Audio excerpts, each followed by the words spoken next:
So Reba is a red hound, and my aunt and uncle went to the Humane Society in Ann Arbor, which has this truck come up from the south every other 2 weeks with rescue dogs. And so Reba was on one of those love trains.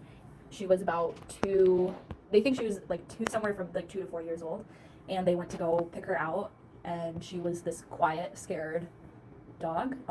While a bunch of others were barking like crazy, she was laying down and not, and was just looking up at people passing by. And so they expected something different. Yeah, so they expected her to be this cute little, cuddly, quiet, quiet dog. And so they adopt her and they bring her home, and they soon find out that she barks like crazy at every living thing. And you said on how often a day, on average? I would say it's probably 20 times, 15 to 20 times a day, and she'll notice movement outside, and she'll stand up, put her front paws on the door, and will just like howl for that living thing could have gone 2 minutes ago, and she's still howling about it. And it's nails on a chalkboard, but the family that lives with her is like partly used to it, but partly so like tired of it that they just are like, ugh. So they don't do anything about it. But yeah, so. So tell me about the time that you had to get her inside.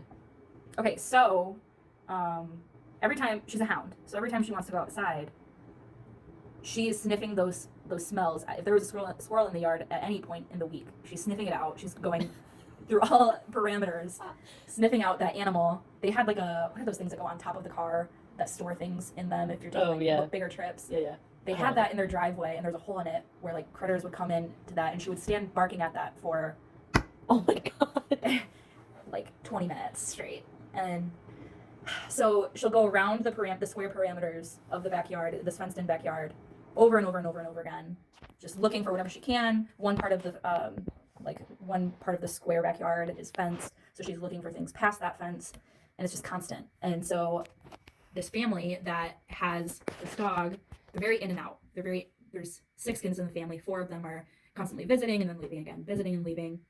The parents are going on trips all the time, back and forth, or they're going to bed early and one's gone.